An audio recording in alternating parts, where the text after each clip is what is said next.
And we are live. Hey there, everyone. Thanks so much for joining us on another live Seattle Data Guy. With us today, we have Jeff Skoldberg, who we've had on before.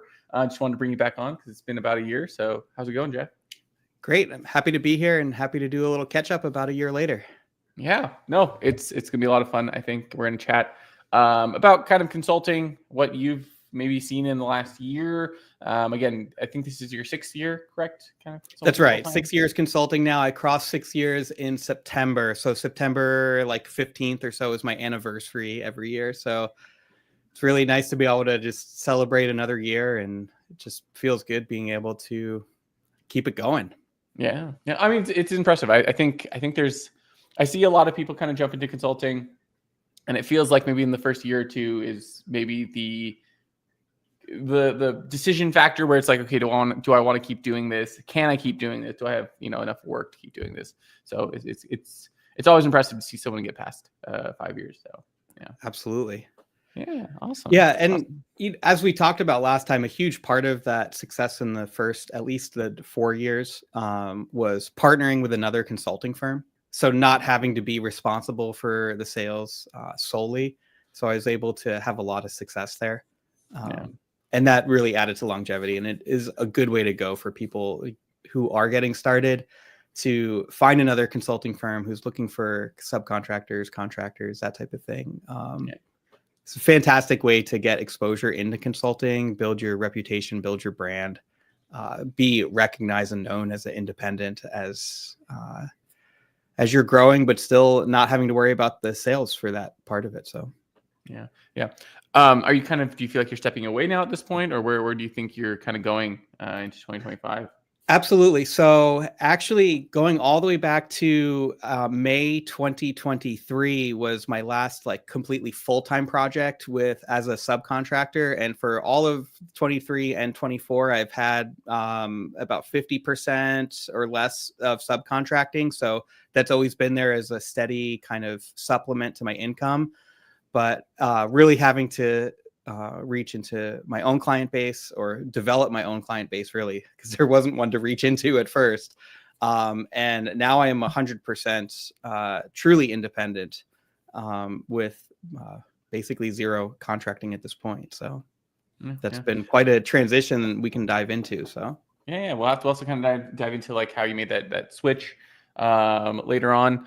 On LinkedIn, I feel like you really focus on Snowflake and DBT. Is there anything else you've kind of poked into this year, or where are things going technology-wise for you? Yeah, so I'm still very much want to be known as the Snowflake and DBT guy. So that is the majority of my LinkedIn posts. I have gotten a little bit of interest in Dagster this year, as that's kind of up and coming. But mostly, I would say I'm still very much Snowflake, DBT, Tableau as my primary stack. Tableau has made some interesting price changes recently, which is making it more expensive. And I'm now starting to become curious to look into open source alternatives to Tableau and say, what would it take to run an open source kind of BI stack? But still focusing on that technology niche, if you will. Yeah. I actually haven't seen what is Tableau doing with pricing. Well, there's now multiple tiers, and their middle tier is basically what their old premium tier was. And so it was always before, it was about $14 a month for a viewer. Yeah. And it was $860 a year, which I'm not sure what that is per month for a developer, or what they call a publisher. Now that pricing has gone up by 20%, and now that's the middle tier instead of the top tier. So if you want the top tier with more enterprise features and their AI assistant and stuff like that, you're basically now paying double. Now, don't quote me on this, because I don't usually get involved. I let the sales reps deal with the clients, and the clients deal with the commercials. I'm not usually involved in the commercials of selling the technology products directly. But my understanding of it, just by looking at their website, is what you're presented with is a $30 a month plan for a viewer. Wow. Which is, I mean, that's twice as much as what it was before, right? Yes, yeah, yeah. And you're not the one getting the AI assistant, I assume, or maybe there's some AI assistant on Tableau, but it's not from the developer side, at least. Yeah, so I do have clients who are highly interested in being able to put AI in front of their sales reps. So their Yeah. sales reps could just be like, "Hey, what's my quarter over quarter on this client, or what's my year over year on this client?"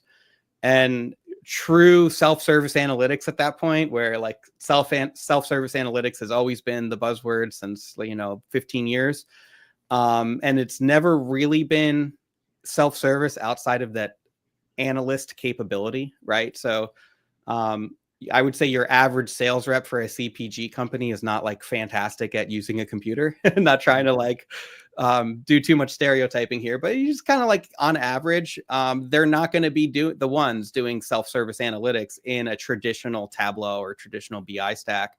So I do have clients going, well, what can I give my sales reps? That actually is self-service that's going to take away workload. So they're looking at products similar to like Zenolytic that is basically sitting on top of a semantic layer, and it'll be right in your Slack or Microsoft Teams where you're now chatting and it's giving you charts back. But I'm looking at that saying, well, if you already have Tableau, let's see what Tableau can do for this type of chat and AI and self-service analytics.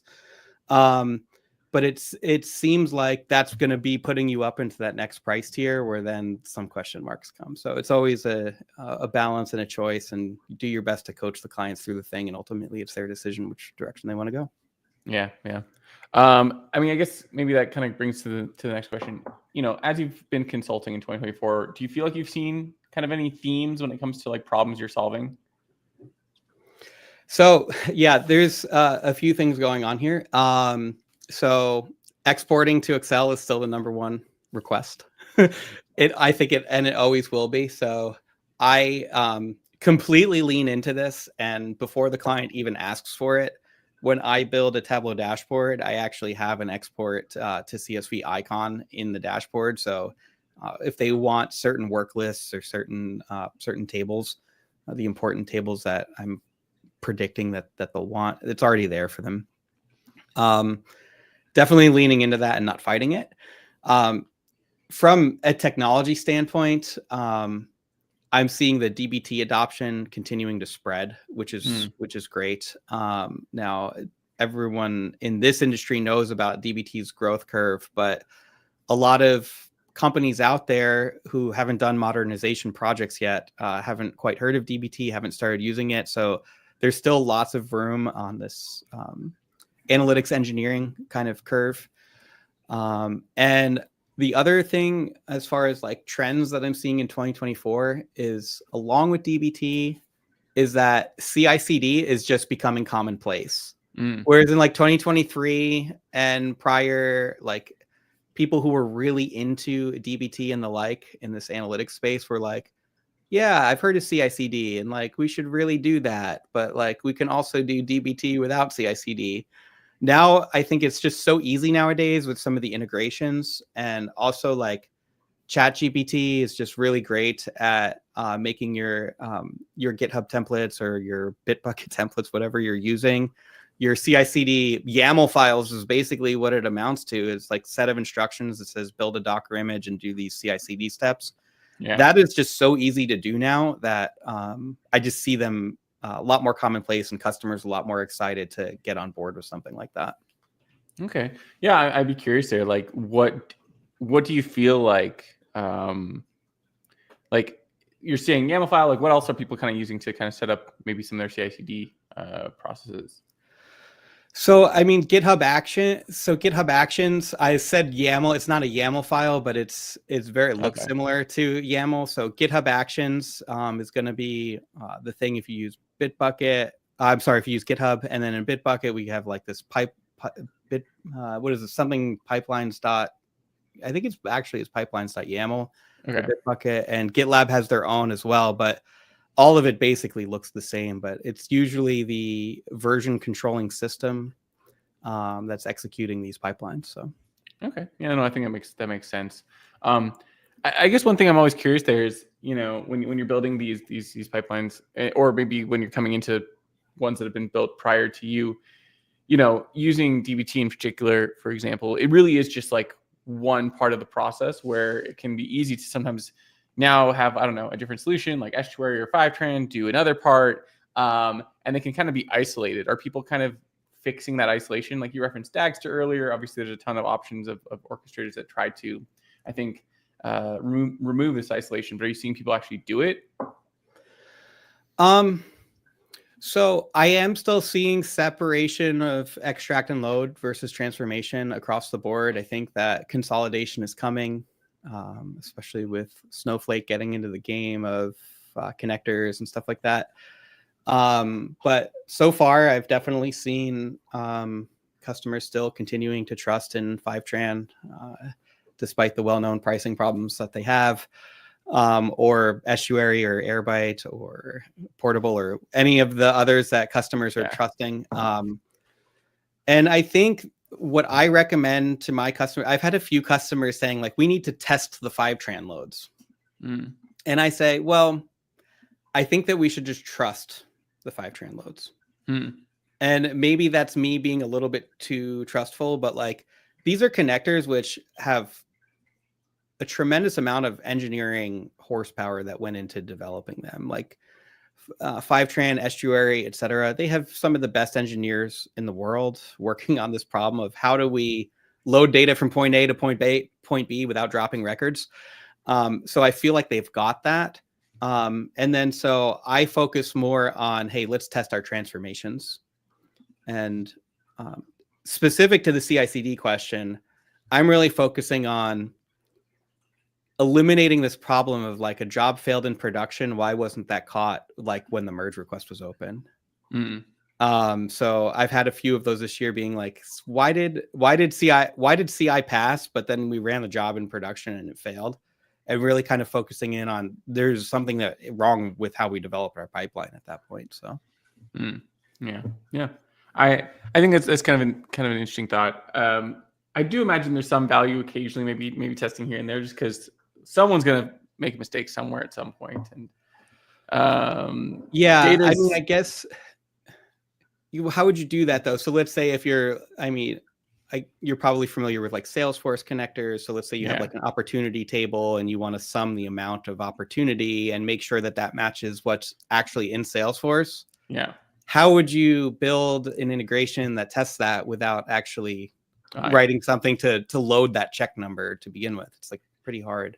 Oh yeah, and I think I'm more referring to like drop records is obviously probably the biggest issue, but like I'm referring more to like making sure your field like data types make sense, making sure everything is as it should be. Yeah, because like you just said, there you go. One of the harder things to do in terms of testing is like, well, if I have to check, like I said, do a checksum, then I have to run like some sort of API call anyways, or something that does exactly what I would have been doing that I'm paying this third party to do. So exactly. I don't think that makes sense. One thing you mentioned there put another kind of 2024 trend in my head, which is, what do they call it?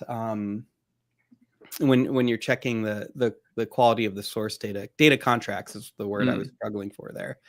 I have at a few clients now used the data contracts feature within DBT. Okay. Which can be a little bit cumbersome because now you have to write so much YAML to say like you have to now define every column and the data type it's expecting.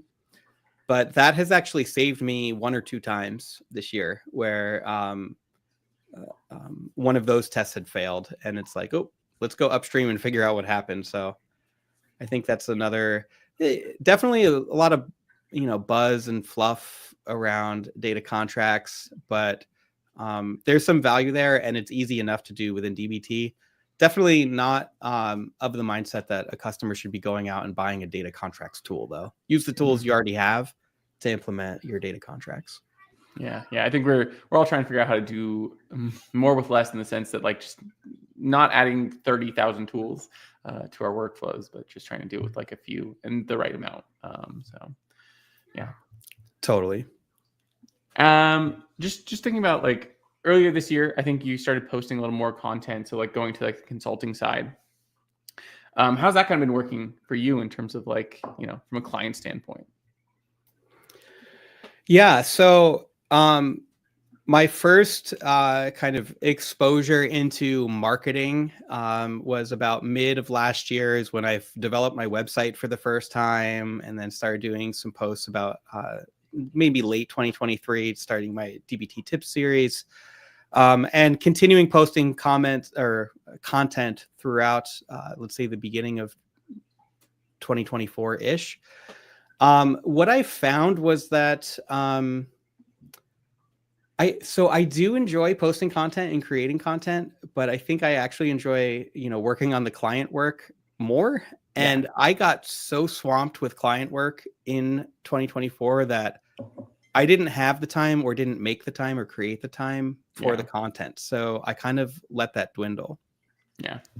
As far as the type of stuff that has been successful with landing clients or name recognition, I think, I did see when I went to DBT Coalesce this year that a few people, not everyone, I wasn't world famous, but a few people knew who I was. I had 2 people ask me like, "Oh, aren't you the guy who wrote the DBT Alternatives blog?" And I was like, "Oh, yeah, that's awesome. That was me, actually." So that felt pretty good to have that one article that really resonates with people. It seems to be pretty popular out there. And successfully landed a client from a podcast that I did with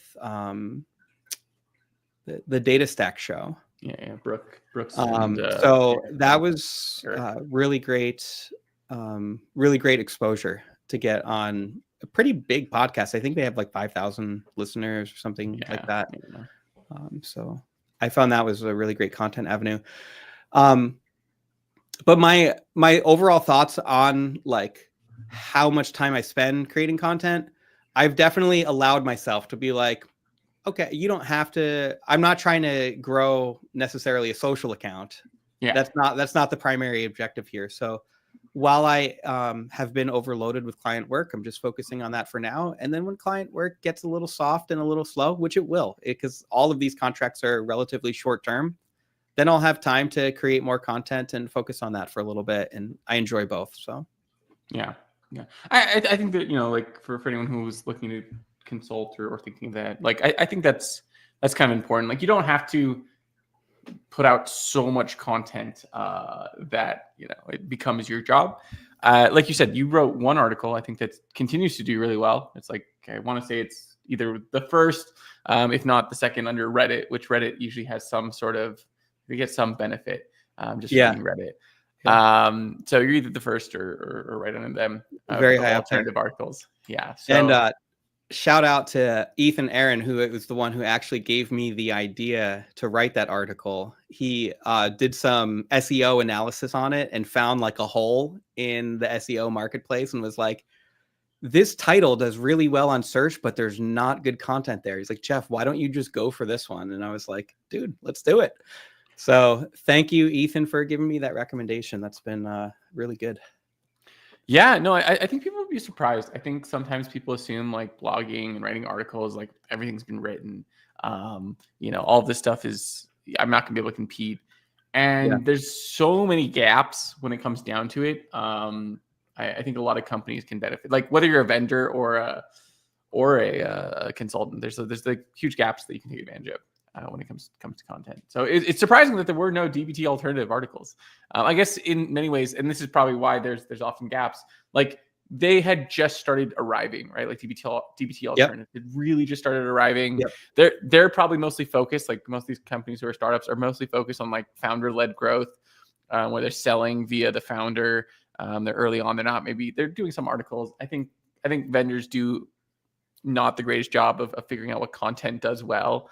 And they do a lot more like, hey, look at our product versus what problems are people looking for that I could position myself really well for, which would have been one great place for Coalesce or SQL Mesh or, the few other companies to put themselves in. So absolutely. Yeah. It's DBT really enjoyed a very long period of competitor free and just being, hey, we are the de facto way of doing transformations inside your data warehouse. And they're still kind of hanging on to being the standard. but you can't really call it de facto anymore because there are some legitimate and decent alternatives out there. So yeah, and it's like anything. It's like how Airflow, right? Like for a long time, and it's still now, Airflow is really popular, but there are questions, right? Like, but should I use it? I think comes up more often. Whereas in the past, if you were looking for an open source orchestrator, in 2017, 2018, it's like, well, yeah, there's de one. facto for sure. Yeah. So, but yeah, now is the long haul of seeing if anyone will depose any of these kind of tools we've gotten very accustomed to. Awesome. So we talked about like you getting new clients and kind of figuring out ways to do that. Do you feel like you have a method to do that? Is it kind of just serendipitous where clients come from? Where do you feel like you're at? Yeah. So I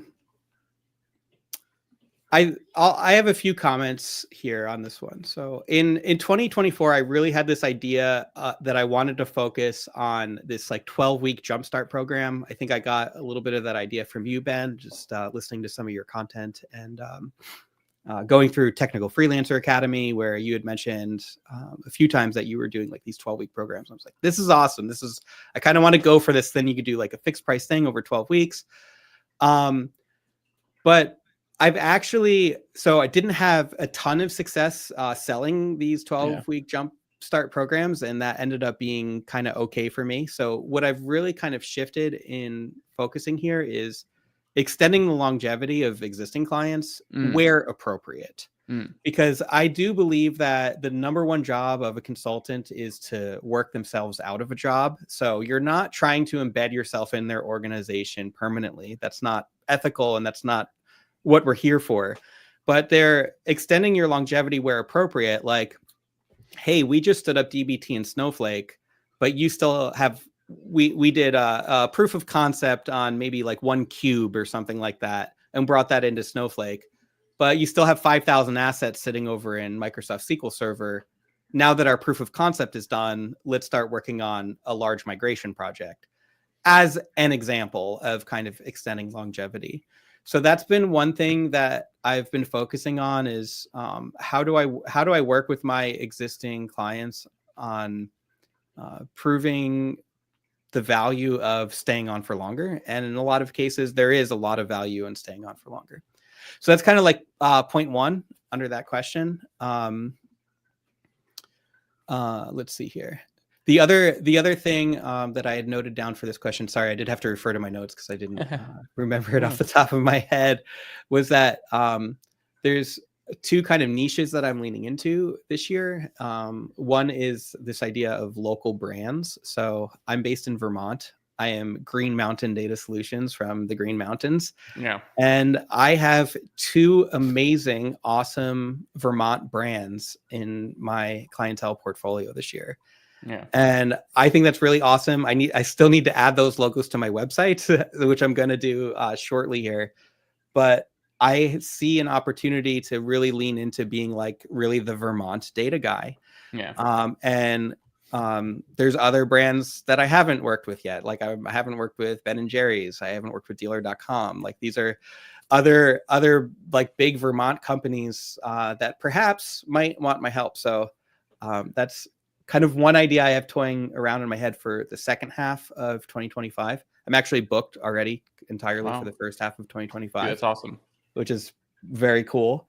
And the other kind of niche that I'm leaning into based off some work I've done with you, Ben, is really leaning into my CPG and manufacturing experience. Whereas before I was trying to really sell myself as the data guy who can do anything and has experience across multiple industries, but really leaning into the 12 or 13 years that I worked at Keurig as a supply chain analyst and a BI and data engineer with Keurig, working on solving supply chain problems and understanding these supply chain KPIs. That's been a great success for me as well. So both of these Vermont brands that I've mentioned are both physical goods manufacturing companies. So I've been able to do kind of supply chain work with them. And my third client at the moment, based in California, they're also making a physical product, and we can help work on supply chain stuff with them as well. So Yeah, what you've got so many CPG, like so much domain knowledge, and customers seem to be coming from that space. Have you ever thought about building some sort of product there, or something of that nature? Yeah, it's building a product is dreamy, kind of hard to do. I haven't had any ideas that I think could really win, and so I guess not. Yeah, I have had some technology product ideas around Tableau. I shared in TFA about like yeah, making this like CI/CD thing basically for Tableau, yeah, because migrating to production in Tableau is like a complete manual nightmare. yeah, Like right click on the data source, replace and all this stuff, and then everything breaks. And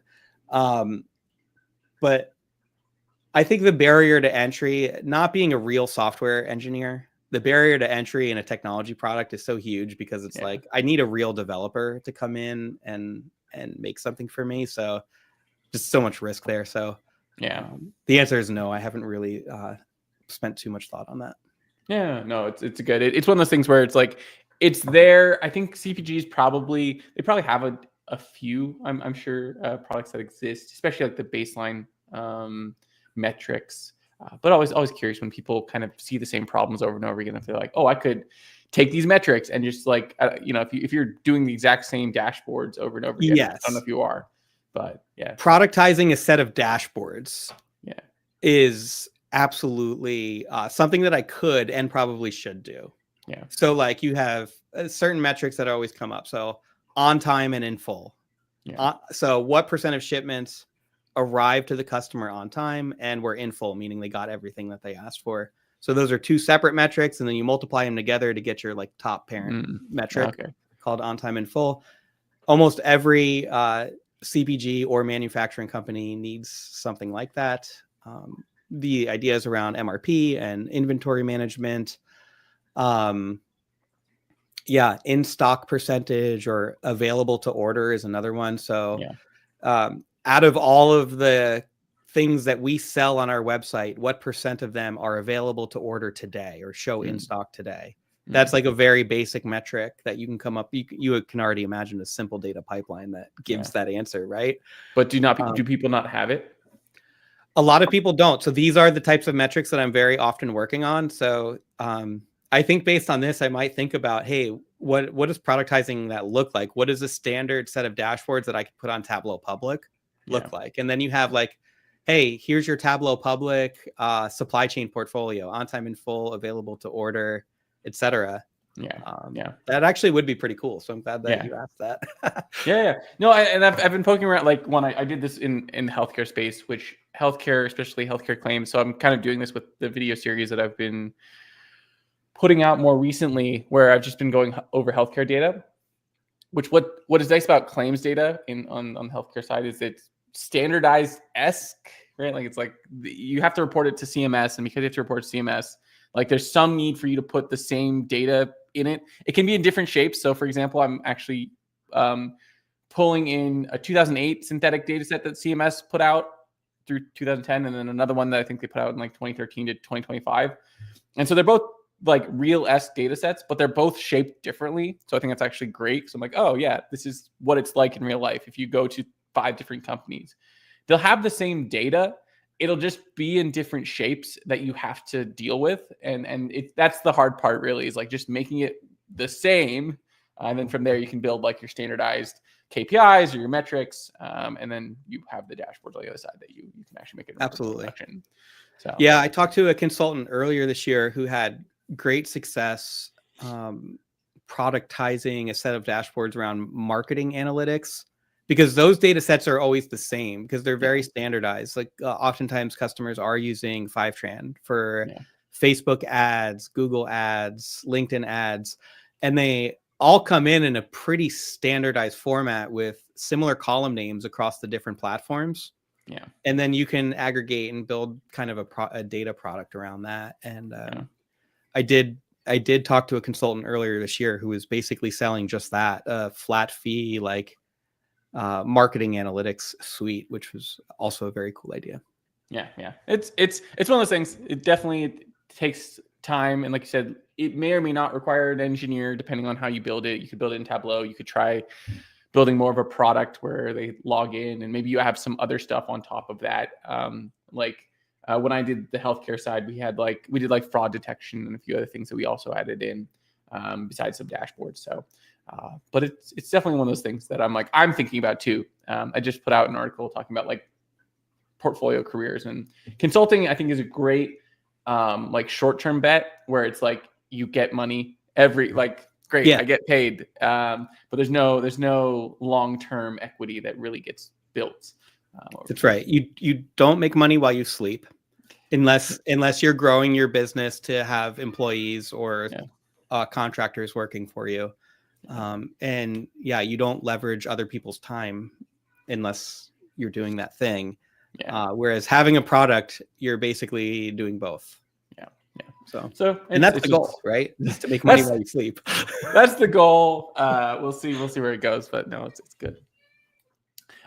Speaking of money, actually, so since we're on that, you referenced this a little bit earlier about the 12-week accelerator. One of your posts you just had out recently on LinkedIn was more about pricing for value and your thoughts kind of on that. So I just love to kind of know, when it comes to figuring out how you propose a price for your clients, how do you really approach that?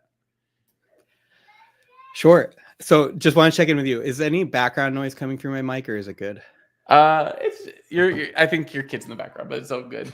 Okay. I apologize. On the next question, I'll send my wife a text to see if she can move him. So pricing per value. So there's certain opportunities that you might come across very once in a while where it's an absolute no-brainer for the client on value-based pricing. And I shared with the group last time I was on with you live, Ben, about this one dashboard I came across 4 years ago where it was for this big electric company. And they were basically saying, hey, we need to measure this thing. And if we can save 1%, if we can move the KPI by 1%, that's worth several $1 million a year. And that's a type of example where it's that's a no-brainer for value-based pricing, because no matter what number you say for how much that dashboard is going to cost, they're probably going to say yes, because they need to know where are we today. They need to know what is the percentage right now and how to move that number by 1%, and how to once you can measure it, you can manage it, and they really need to manage it. So I could basically, just hypothetical, complete making stuff up here. But if I was hey, $200K for that dashboard, that's going to save you millions a year in perpetuity, they'd probably be yeah, all right, let's go. I find that value propositions that are so skewed in that favor are few and far between. I haven't seen another one that's that clear, that black and white, or that much of a huge win since that one that was about 4 years ago. So a lot of times it's just not that easy to do the value-based pricing unless you have something that's productized, like we talked about, where it's hey, this is a standard set of dashboards that I've done a million times, or you're working with the data set that I'm already familiar with. Maybe it's Salesforce is a great one to standardize on, because it's there's always opportunities and opportunity lines, so the big two things from Salesforce. But I really did try to make a big push into the value-based pricing or fixed price projects, because I do believe it is a better value for everyone. So in this LinkedIn post, I kind of went through pros and cons of, hey, why is fixed price better for the client and for the provider, the consultant? And then why is hourly better for the client and for the consultant? So pros and cons of both. I do believe absolutely that fixed base pricing is the win for everyone, but it's just so much harder to do in terms of getting the estimations right, because you have to estimate so high that you're basically covered if it takes you 2 or 3 times as long as what you originally thought, which I found out in my 6 years of consulting, everything takes twice as long as what you think it's going to take. Yeah. It really does. So more or less what happened to me this year is I realized path of least resistance, hourly based pricing kind of is a win for me, because it's what the clients are used to. It's what they're expecting. It's what their procurement department knows how to deal with. I negotiated one client pretty hard of like, hey, let's just do fixed price. Like, let's just do 25K for this project. And we went back and forth, and the purchasing manager was like, Jeff, let's just send you the contractor paperwork and you can sign it and start working. And I was like, all right, let's do it. Let's get started. You know, like there's no need to keep going back and forth on it. So Yeah. that is kind of where I landed, which is like, it's great if you can do it. It's great if you can find the opportunity where the value is a no-brainer, where they're just going to say yes to it. And there's certain scenarios like your 12-week jumpstart program where that's going to work really well. Yeah. But generally in what we work on, there's so much unknowns. Yeah. As far as how long stuff is going to take, that a lot of times hourly is a great way to go. Yeah. Yeah. I do think it's hard when you're doing like purely technical projects. And that's where it almost makes sense to either try to go the agency model versus maybe more of the independent, because if you're doing all of this hourly work, you benefit from having more people doing lots of work. Whether or not that work is or anything is actually getting done, right? Like you benefit from people billing hours and growing from that. Because it's just, I imagine, and you know, you can answer, you don't have to answer. I imagine it gets harder to raise rates at a certain point. Is the one challenge. That is, you hit a ceiling, and that is why I really wanted to move into fixed base pricing, is because you kind of move beyond that ceiling. Yeah. But I feel like the ceiling is high enough that you could still live a very comfortable life and achieve your savings targets and everything like that. Max out your 401k, you know, all that stuff. So I think that's a great way of looking at it. I remember I was working with one consultant early where I was like trying to coach, or not trying, I was coaching them. And that was something that like they hit like about 250K in a year. And they're like, it's 8 months in, 9 months in, I'm good for the year. Like I'm going to go chill. I was like, okay, well, I guess that's, you know, and you know, if you hit those targets, and yeah, why not? Like, I think some people feel like you got to keep going, but it's like, but where are you going to with these numbers eventually? You know, totally. So yeah. I do feel like getting above that 300K mark would be like completely life-changing. It would actually feel like you have so much more wiggle room, maybe, but it's like, I mean, I don't know, but like, I don't know. Somehow it always manages to feel tight, no matter how much you make. I was going to say, like the thing about money, right? Like it's like, look, you can make 300K, you can make 500K. I'm sure you can make $1 million or 2 or 5 or 10, and it's always going to probably feel either tight or like you could make more. Or as soon as you hit one milestone, there's a new one. I mean, I actually have friends who I know who have like exited companies, and they're like looking for that next milestone, and you're like, but what? There's a next one? Like, when does it end? When does it end? You know? So totally. It's yeah. I think with my personality type, if I had like a successful exit like that, I would just be like, all right, I'm just gonna chill now. Yeah, now is the time to start working on my guitar skills or whatever else. Yes. My current thing is going to be gardening once it becomes summer again. Oh, nice. Yeah. I'm gonna. That's what I'm gonna try. I'm gonna see what I can do. I don't have a huge plot here, but I'm gonna see. And then at some point, maybe I can convince my wife to move out to a larger plot, which I don't think is gonna happen. But she's like, I want to be closer to the city, not farther. It's like, okay, opposite sides there. Cool. I just found the reduce background noise checkbox in the nice setting, so that should help. And yeah, I think I unchecked it before as we were troubleshooting my issues earlier before the call, so it's perfect. Nice. We should be good. Nice. So as kind of you referenced earlier, you want to be the DBT Snowflake guy. Are there any features you're kind of excited about from Snowflake or DBT? Yeah, great question. So technology always moves so fast. With Snowflake, there's one pretty simple feature that has been really great for me this year as far as presenting to clients. So the new notebooks feature. So we can now do Python inside of Snowflake. You were able to do it in a worksheet before, but now you actually have a notebooks feature, which will render some visuals.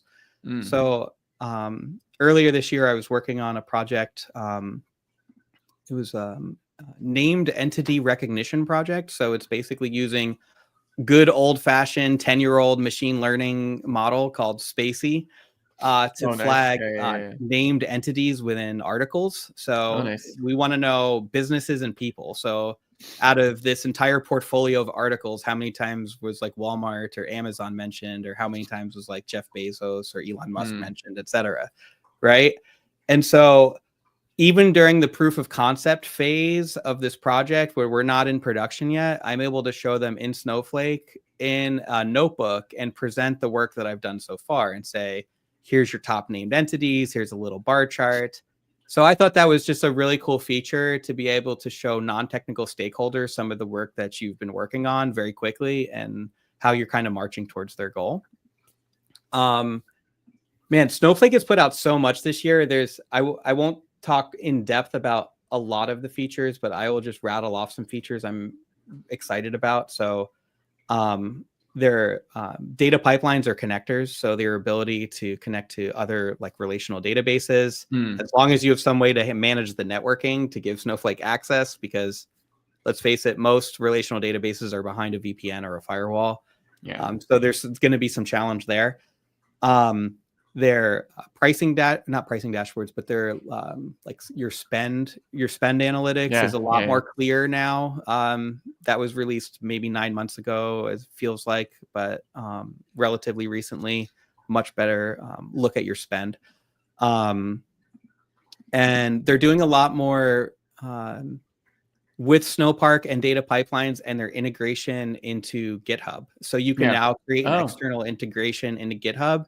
You could keep a SQL file in GitHub and you could say execute immediate is the command that you put. And then you give the GitHub URL and it will execute the SQL file, which you have in GitHub. Okay. That's kind of like that kind of deals with the whole, like, I have this stored procedure somewhere that I created. Yeah. It's not in GitHub. It's just built in Snowflake. Totally. So yeah. Did you like build it into Snowflake or just run it from Snowflake? So both. You could prototype it in a worksheet and then commit that worksheet to GitHub, and then you can basically pipeline it using your tasks. Okay. There's also, they now have a DAG feature, like a visual DAG. So I posted on LinkedIn about that. Someone actually, this is a funny story. Someone literally copy and pasted my post and repost it instead of resharing it. Welcome to it. Welcome to content creation. I'm sure there's so much of it. Sometimes you're like, this is great. Just tag me. Like, that's usually what I'll tell most people. Like, just tag me that I'm the person that wrote it at the very least. Someone texted me on Slack and was like, didn't you write this? I was like, it's funny. Yeah, that was funny.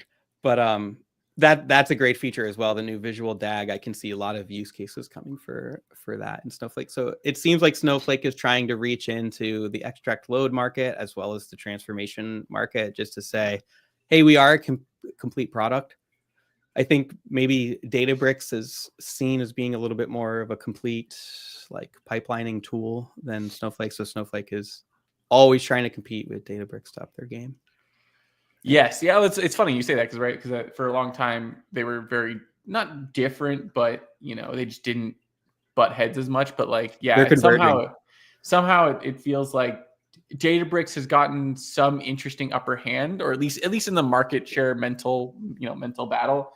And Snowflake it oddly feels like he's playing catch up. But again, we don't know what's going on behind the scenes. Sometimes you figure out that maybe they're working on something that will surprise us in the next year, or maybe not. Maybe it'll just be we'll just see.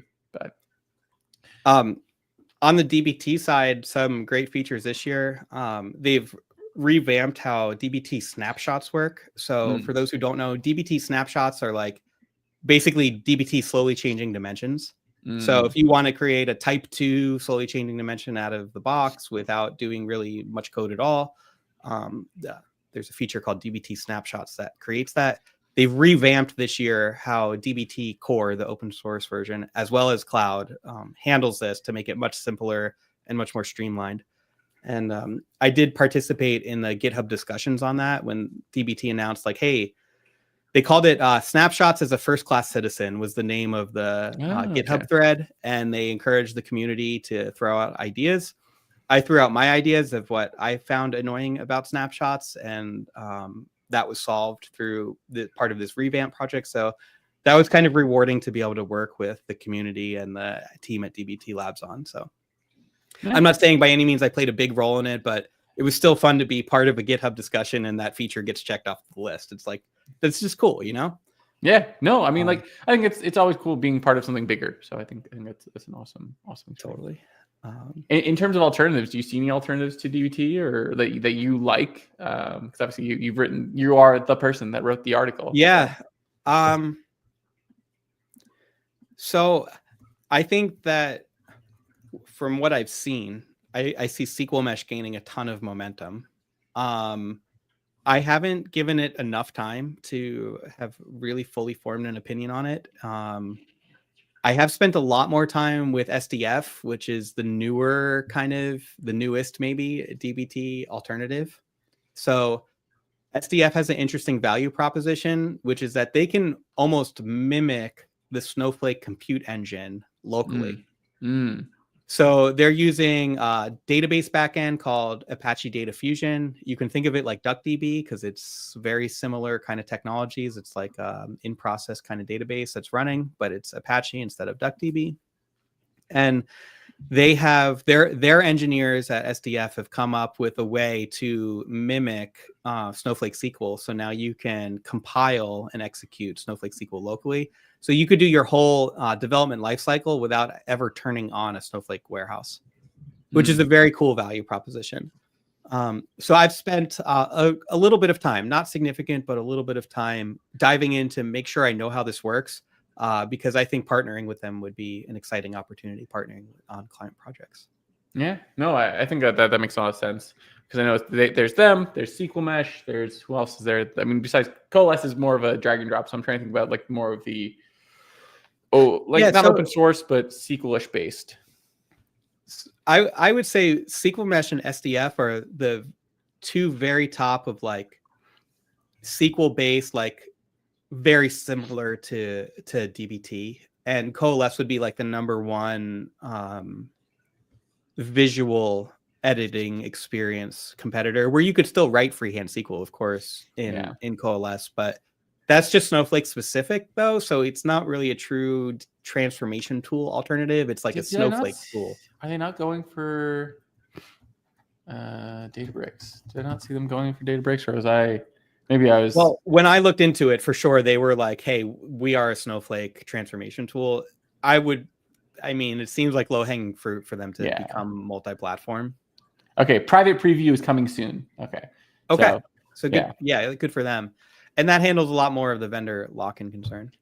Yeah, it's interesting because I think something happened somewhere in 2023 where like people knew that Databricks was going to kind of become very busy because I view the point was when George from Fivetran was doing like an interview with the Databricks CEO, and I was just like, that's an interesting mix, right? Like, because to me, Fivetran just feels like such a Snowflake solution. I mean, obviously you can use it beyond just that. You can use it for BigQuery and all that, but it just feels so much like that Databricks felt like a very jarring, like thing to see together. I was like, huh. And then things kind of went on. So totally.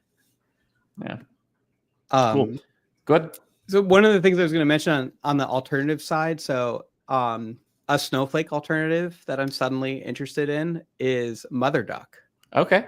So I have just been playing with one of my test data sets that I love to come back to over and over again as I test and prototype new tools. Which data set? It's the concert history of Fish. So we have all of the sets that they've ever played, and I've now enhanced this data set to add.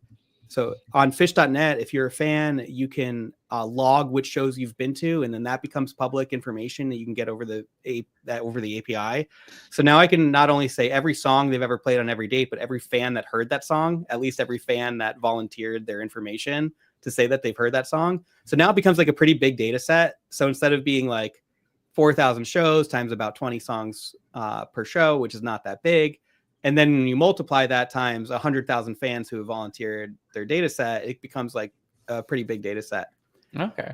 So I've been prototyping DuckDB, developing locally, like its data pipeline locally, and then shipping that out to MotherDuck as the data store that I can then connect my BI tools to.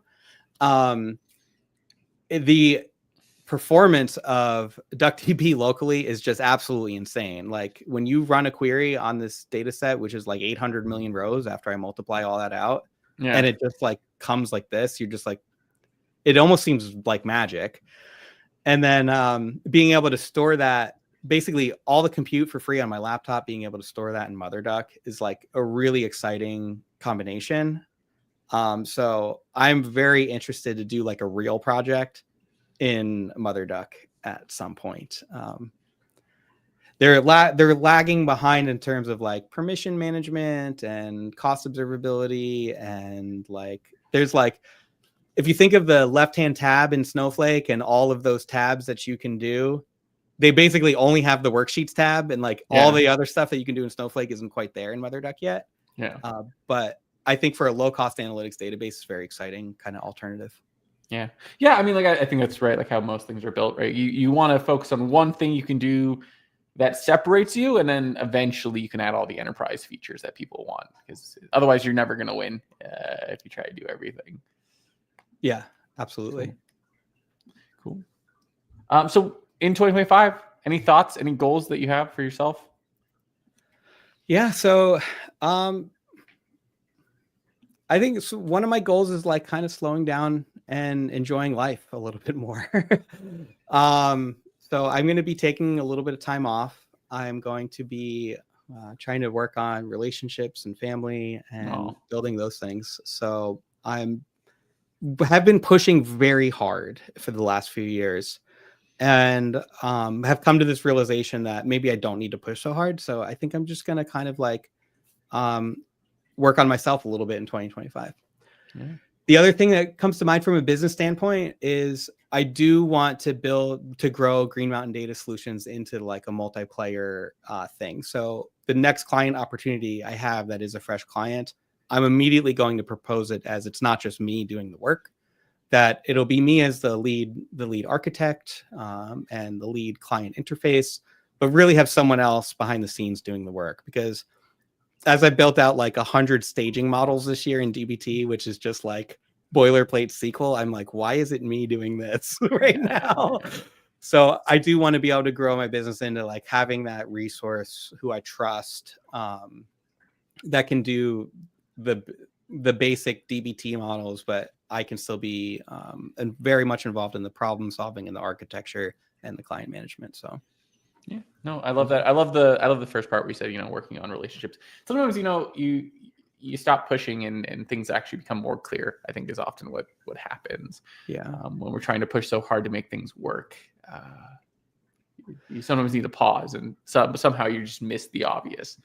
Absolutely. So one of the things, so Yuki had posted in TFA a question in chat, I guess earlier this last week or something, that I just read this morning, which was like pros and cons of becoming full-time consultant versus full-time employee.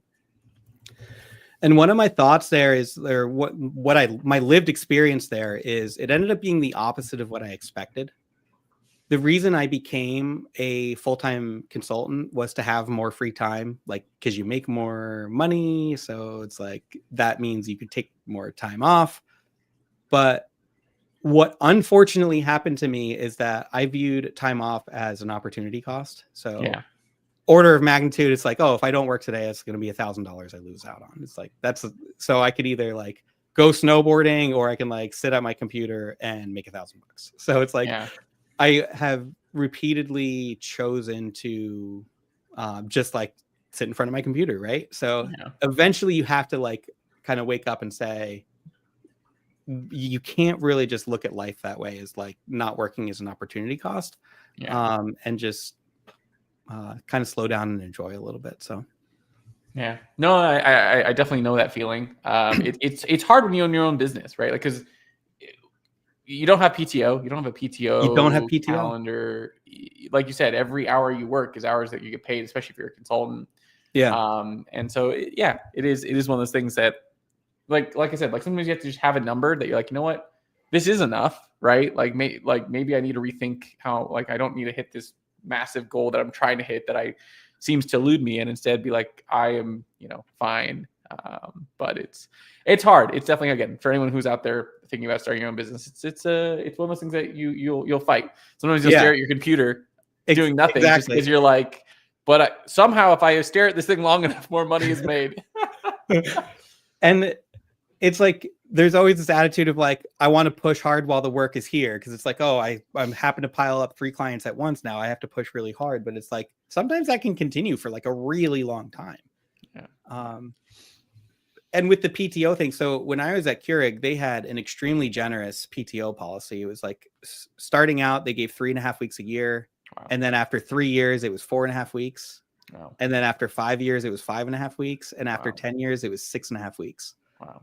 And so I was there for 12 years and never forewent a single hour of PTO. Like I maxed it out. I used it all. And the whole goal is like, how do I take as much time off as possible? Whereas switching to consulting, you think that you're going to maximize that. How do I take as much time off as possible? But the reality, at least for me, my lived experience has been not that. And I've just been, how do I bill as many hours as possible? And, you know, as I said, eventually you need to just realize, okay, balance needs to come. Otherwise, what's it all for anyway? So, yeah. No, I think that's a good future topic. Sorry, go ahead. Oh, no, I was just going to tell you, Ben, like if you wanted to go an extra 5 or 10 minutes to answer some of the questions, we have a lot of questions in chat. I'm perfectly happy to keep going if you don't have a conflict coming up. No, I will. That's perfect. I was going to ask you. So we'll dive into those questions. My one comment was going to be like in the TFA, which I linked if anyone wants to join. If you want to do consulting, it's on the YouTube. I just linked it in the comments. If you want to do consulting, we just chat about the problems that we deal with. It sounds like the TFA needs some sort of like place to talk about how to feel, that balance or something. Because again, we talk a lot about how to land clients, but one of the things we don't talk a lot about is like, how do you find that balance? So something for the future. I think it's just a challenge that it takes a few years to figure out what works for you and how you manage your client base and the inflow of clients and the outflow of clients. It's hard because you never really know what your future is as a consultant, because all of the contracts for the most part are pretty short term. Yeah. But all right, let's jump in. So there's 2 questions that are very similar. So one is, will AI make DE dead? And the other one, could developers be replaced by new intelligence? So kind of similar questions. Let me know if you want to your thoughts there. Well, I could tell you that even with like Claude and ChatGPT, the amount of struggling that I still do to solve some of these problems is like a lot of troubleshooting. I think we are still light years away from like logging into some platform and say, like, build me a data application that answers this question for me. And like the thing just magically appears. So I think that the skill is going to be understanding how to drive the AI. So there's going to need to be people like me who understand how the pipelines work. They understand how the business side works and what the business is after, and are leveraging AI just to go faster. I think it's going to continue to be what we've seen in the last few years is that AI will allow us to go faster. It'll allow us to take on more work. It'll allow us to take on more projects and to say yes to things that we have no idea. Like I did like some JavaScript thing inside of Google Sheets, and like I have never programmed in JavaScript in my life, but it's like, all right, yeah, I could do that.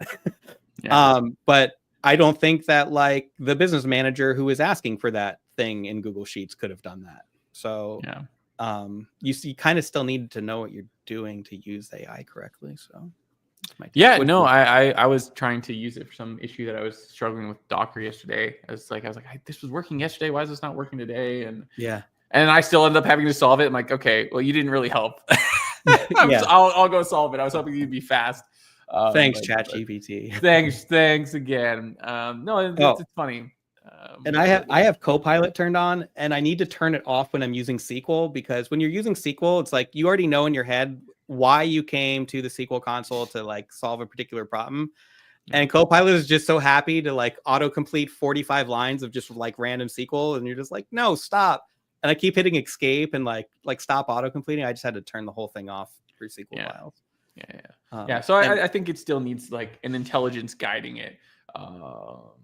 Because yeah, and there was a few other prompts that I remember. I was like, well, yeah, you wouldn't know to write this prompt unless you understood like what I was trying to do in the first place. Which Exactly. if you're non-technical, you wouldn't, because Yeah. it goes back to your point about like salespeople at certain companies or just non-technical people at certain companies. I think we sometimes think the gap is really small, and that's not to say like one group's less intelligent than the other. It's just like the type of knowledge that we have is so vastly different, that's like you can't expect them to come here and like know what to do, right? They're gonna still come to us and be like, hey, can you do this for us? Absolutely. Can you prompt it for us? If you don't have the foundational knowledge and the thing that you're trying to get AI to do, you won't be successful. Yeah. And one thing I experienced this year is when I was learning Dagster, I was trying to do it by using ChatGPT instead of reading the docs. And it turns out they changed the command to launch the Dagster UI. I think now it's Dagster Dev, and before it was like something else, like to launch ChatGPT hasn't caught up yet. And yeah, so I'm like, that's not working. And we're like, no, it's still not working. It's still not. And they're like, version, this, that, all the dependencies. We're going through all this massive troubleshooting. And then like, I pull up some docs and they're like, Dagster Dev. And I'm like, oh, crap. I'm so dumb. Why did I not read the docs? But yeah, you can't just start doing something that you don't know how to do, I think. Yeah. For the most part. Yeah. That's a good way of looking at it. All right.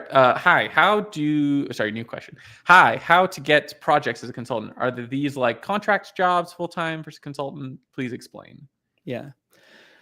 So in my experience, I think a great way to start out is partnering with another consulting firm or partnering with a recruiter that specializes in the technology that you specialize in. So there are Databricks specific recruiters, Snowflake specific recruiters out there who have partnered with those technology partners. So they've partnered with Snowflake partners, for example, that when Snowflake lands a deal, they bring in the Snowflake partner, and then that Snowflake partner says, oh, we need more staff, and they have a recruiter at the ready. So that's like kind of one thing that you can do to kind of go independent, is partnering with a recruiter or with a consultant themselves. And then the rest of it is obviously much more lucrative, being completely independent, and a lot harder to do. And I think Ben has shared a tremendous amount of content on kind of what that path looks like. But I think a lot of it is developing your personal brand through blogging or through creating content and posting on LinkedIn. I like in TFA, you said choosing a superpower. So it might be marketing. So maybe your superpower is marketing. Maybe you want to really focus on the blogging and the marketing aspect to get your name out there. But maybe you're actually really good at networking. So maybe going to conferences is going to be your superpower, where you're going to go find these clients at conferences. So you kind of have to look at the different aspects of how you possibly can get clients. And Ben's got a lot of content on these different avenues. And then from there, just pick which one you think that you would be really good at and go after that. Yeah. Perfect. I don't have to add anything. Perfect. Thank you. Yeah. I found this year that I think conferences for me is going to be a way I continue revenue stream. So I've had 2 years at DBT conference, Coalesce, and have met great contacts both years. Never actually, to be 100% clear and honest, hasn't turned into actually a paying thing yet. Yeah. But the connections that I've made have been really great connections and great to know. And I'm confident that through these connections, we'll have a paying gig through one of them in the future. Yeah, and I imagine like one place you could possibly look at is like, I don't know if there are CPG conferences, but I imagine that would be an interesting space to go to.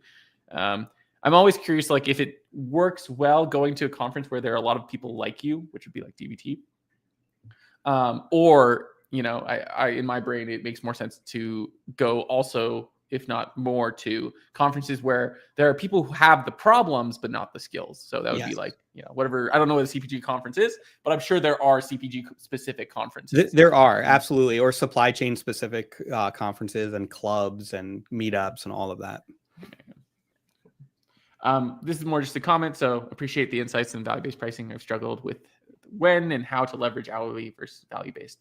Yeah, Nice. I really, that's one reason I think I wanted to ask you about that, because it sounds good in theory, right? Like a lot of people talk about it, but I do think there are realities, and if you read, I think like Alan Weiss's book or follow certain people, they'll be very heavy on it. And I think there are places that, like you said, it works well. But I think there are other places that, like, it's hard. It is a harder discussion. Yep. So it's harder the discussion, and it just puts so much more risk on you, which makes it a better deal for the client. But I would say just don't have the FOMO. If all you can get is hourly, don't have FOMO and be happy with it. And that's what I settled into this year. It's just I really just felt like, oh, I can really move to that next level with value-based pricing, but it's like, it's okay. It's okay to be hourly. Yes. I kind of in that same boat, where it's like, don't let it beat you down. If it's what works, if it's what's going to land that client, and you need the work anyways, it's like, yeah. And if you want to work for the client too, sometimes it's like, it's just a good client to work for. There's lots of reasons to say yes. Totally. Because most clients, I mean, if you're in the US, I'll say, and you have, you're not doing like very low rates, like very low contractor rates. Let's say you have average contractor or independent consultant rates. One client is going to probably be worth close to 6 figures. Yeah. So even if it's hourly, so it's like, why not just be like completely happy with that? So yeah. Yes, All I right. do have thoughts on Fabric. Ben, I want you to go first on this one, but well, so here's where I've kind of found on Fabric. A lot of people bring it up. Not a lot of people that I've worked with use it. Almost everyone I've talked to is frustrated in some way if they do use it, because they're like, okay, I was using something else from Microsoft. Now they've switched to Fabric. I think they were possibly switching to something else now, or at least they're making some adjustments already, or there's something where they like shut down a few features already in Fabric that's causing some issues. So like everything I've ever heard from people has not been stellar. And so that's where I'm kind of at. I haven't had to use it. And most of what I've heard about it hasn't been like, yeah, this is a tool I want to use now. Yeah. So for me, it's the confusion factor. So I want everyone to Google MS Fabric data stores, and then hit the article that says, or the documentation that says Microsoft Fabric Decision Guide, choose a data store. And they'll show you Lakehouse, Warehouse, and Event House. And they used to actually show you like the Power BI version of the data store and like the regular like SQL Server version. So this thing that's now only 3 columns wide used to be 5 columns wide. Oh, what happens if I hit expand table? Oh no, okay, not. But starting with the first bullet point, says type of data. Some of them can do semi-structured, others can't. And it's like, I just want one solution where I could put all of my data and it just does all of the things. I don't want it to be in the situation where it's like, oh, I don't need to do semi-structured data analysis today, so I'm going to choose this data store. And then tomorrow I do need to do semi-structured data analysis, so I need to like use a different tool. I really want a complete solution that can do all the things, and I don't have this like confusing choice to make about like which data store am I going to use. So that's I just feel like it's confusing. Yeah, I think that's kind of where some people say, whether it's the marketing, and it sounds like even when it comes to the products, you're like, okay, what's the difference between this and the thing I was using before? So they moved the other 2 choices down below. So if I scroll down on that same documentation where it used to be 5 columns wide, it's still 5 columns wide, but it's 2 separate tables now. Okay. So the other 2 options are Fabric SQL Database and Power BI Data Mart. But if anything, it's great if you're a consultant in the Microsoft space, because it's so complicated. You're gonna make a lot of money. I'd rather just put my data in Snowflake. Sorry. Yeah, you're like I would rather just have less frustration and work faster. Yeah. But no, and I'm sure some people love it. I'm sure some people spend a lot of time learning, MS things, because they have so many consulting partners. Which one? Not Accenture. Which one is like their like Accenture plus Microsoft partners, like Event something, or is it not Deloitte either? it's not Deloitte. I thought they had like Avanada. Oh, okay. however you say that. Yeah, it's like a joint venture between basically Microsoft and Accenture to like implement Microsoft stuff. I'm sure they do more than that, but that's like their main goal. Project minimum $1 million. Oh, did you find that? No, I was just making that's it a up. joke. Yeah. So sitting on the other side of the table at Keurig, where I was talking to contractors or consultants rather, and people selling consulting services or companies selling consulting services, we actually got hit with that $1 million number a couple of times, where it's like, hey, we want to do this thing in AWS, and it was slalom. There was like, how about $1 million? And we're like, probably not. Yeah. No, I remember like Deloitte, same thing, was like 500, I think, for one project, like minimum, just to get started, just to like basically give you the analysis. It's like, we're not doing anything. We're just analyzing things, and then we'll tell you what to do with it. One of my clients right now actually came to me because they said, we just bought Snowflake, and Snowflake hooked us up with partner A. I won't say who it was. And partner A said, we're going to give you $500,000 of free consulting services. And he said, all we got was 2 tables and a document. What? And they wanted to like move forward with the project.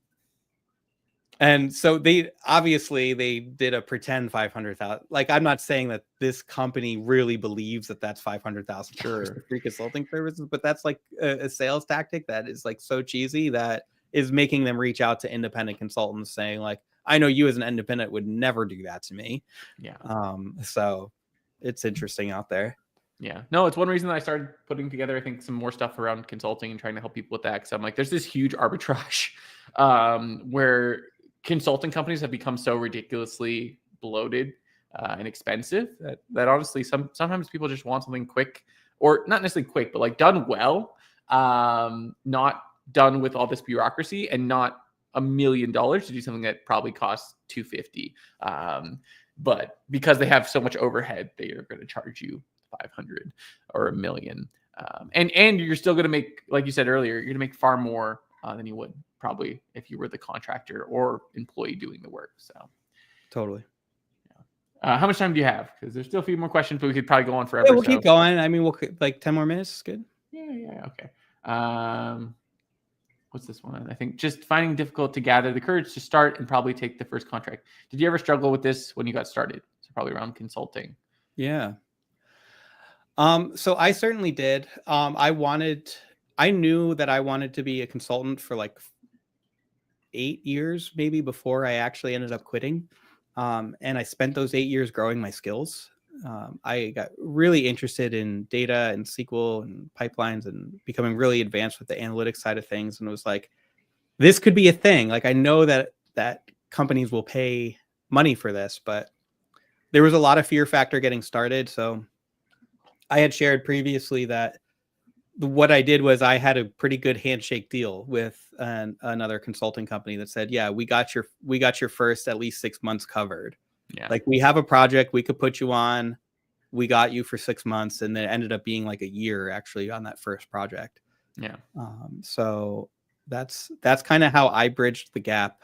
I understand that opportunity is not going to be out there for everyone, but networking with other consulting firms is really great. When I say other consulting firms, I think it's really smart to target consulting firms that are between 50 and 100 people or consultants. And you can do some sleuthing on LinkedIn to find these companies and network with them. But that's a really great size that they're a real company. They have sales people who work for them that are working on their sales pipeline. They're going to get new clients. And when they get new clients, they're probably not going to have the staff to put right away at these new clients. So I think that's a great size company to work with. What are your thoughts on that, Ben? Yeah, I think I was fortunate enough to get my first project kind of on accident, where someone kind of opened that door for me. I think the hard thing was when I was trying to quit Facebook. That was like the thing, because obviously, you have this, I could just work here, probably just keep getting promoted and do really well. Yeah. Or I could try doing it myself. And again, it's like way higher than any salary you probably make almost anywhere other than maybe finance. And even in finance, you probably have to be somewhere on really close to the quants or something of that nature. So probably the highest salary you can get as a data person. But I was just like, well, let's at least try it, right? I think I got to this point. I just wrote about this in an article talking about kind of switching from 9 to 5 to consulting in the Seattle Data Guy. And I just referenced the fact that I had someone offered to interview me from Netflix. I was a hiring manager. It wasn't a recruiter, where I was like, okay, so this is someone who's like looked and seen my background, and they're like, I'm a hiring manager and I think I'd like to hire you. And that kind of gave me the confidence to be like, well, at the very least, I can come back to work full time somewhere if I need to. So that's what helped me feel a little more confident. But yeah, it was definitely one of those things where I was like, man, I don't think I can I make as much as I'm making at Facebook consulting? I don't know.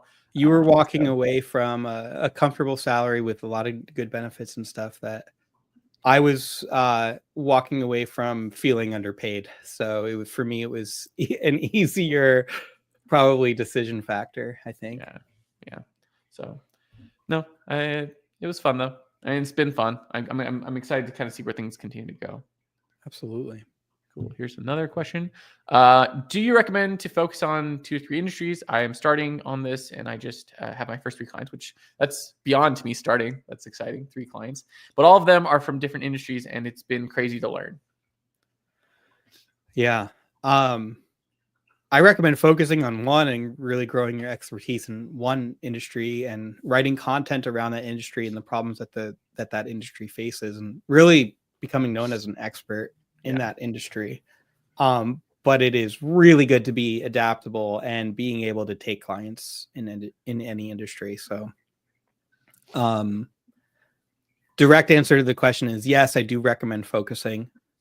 But it is also really fun and really great to be able to just pop into a new industry and figure out what's going on and try and be as successful as you can. Yeah. No, I think that's a good way to say it. I kind of get stuck in a lot of different industries, but I'm excited to see if you start putting out content specifically on like supply chain and like, And I am meaning to, and I think if my client work ever slows down a little bit, I would love to just write.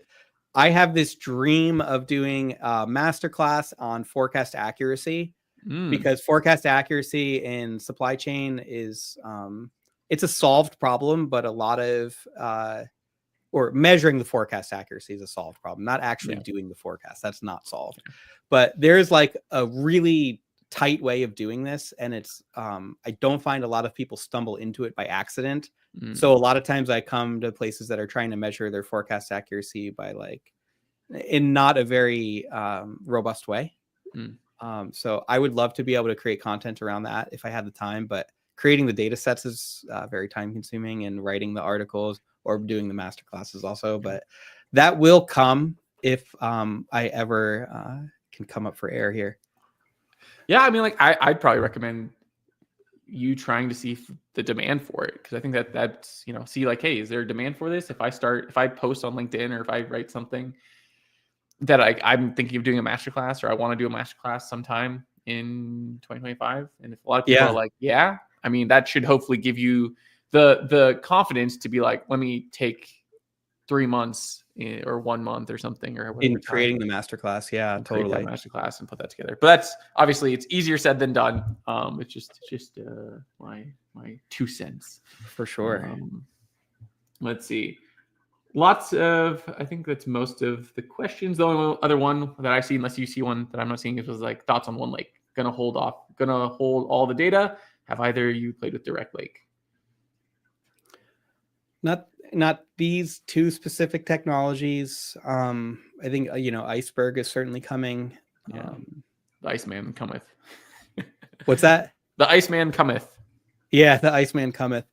So I haven't used Iceberg yet, and I actually haven't met anyone that's really using this in production yet.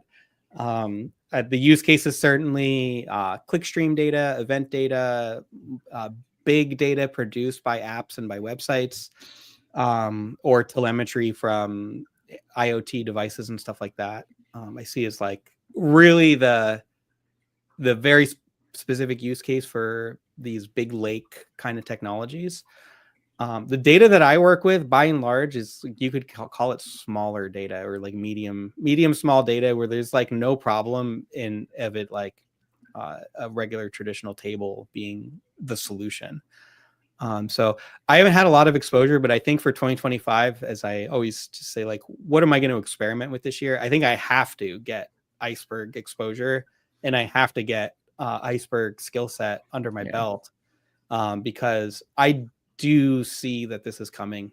I don't know about One Lake and Direct Lake. That's Microsoft stuff, right? Yeah. I avoid Microsoft like the plague.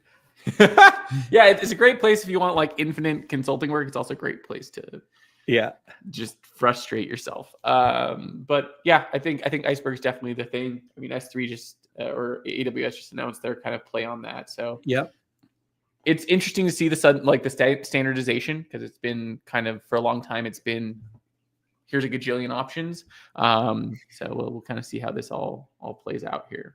Are your clients using Iceberg yet, or is this still kind of a LinkedIn like hype? I think like one of the hard things for me, right? Like if you have to spend all this time to set certain things up, when most companies, like unless you have large data sets, can honestly do quite well on like one of the themes I saw this year was like people moving from SQL Server to Snowflake, which I think makes perfect sense, because SQL Server is kind of, you know, a little like kind of the easier solution to work with. I mean, you say that it obviously is very technical. And so Snowflake is kind of a natural transition, I think, if you're trying to go to the cloud. And so do you want to deal with all this other stuff? Like where if your data somewhere else and all that, or do you just want to have a single product that feels very smooth? And I think a lot of people just want a single product that feels very smooth. I think that's 100% right. I think what Iceberg enables is you to build your own Snowflake. Yeah. But like, are you really going to build your own Snowflake from scratch? Like, oh, now I have Iceberg. I can use any compute engine and I can do all of this stuff and control my costs in X, Y, Z ways. Whereas like me as the Snowflake consultant, it's like, I'd much rather have the data in Snowflake and control costs through the mechanisms that I already know how to control costs with, rather than like trying to build something from the ground up. Most data teams are not that well funded. Most that I've come across, most data teams are not that large, that trying to do something very like ground up, like now we got Iceberg tables, let's put some random compute engine on top of it. Like, I think most clients aren't there. So yeah, that's kind of where I feel like, don't get me wrong, is it a great fit for people who benefit massively, right? Like you're saving millions of dollars from making that switch. 100%. Yeah, you're saving Netflix needs this. Yeah, right. You're saving $10,000. Like big tech companies, apps that are just creating so much data, they need this, don't they? Yeah. But if you're saving $5,000 a year, it's just a hard thing. And you're gonna have to spend time, like you're gonna have to spend $20,000 of developer time to do it. It's not a good call for most people, or for those people at least. Cool. Yeah. All right. Cool. Well, I think we're kind of out of questions. I mean, I think someone just popped up, but we'll be here forever if we answer all of them. So sorry if we missed it. But yeah, thanks so much, Jeff. I really appreciate this. Absolutely, Ben. Yeah, thank you so much. It's been fun, and looking forward to the next one, maybe late next year. Yeah, we should do it. Awesome. Thank y'all for joining. End stream. Bye.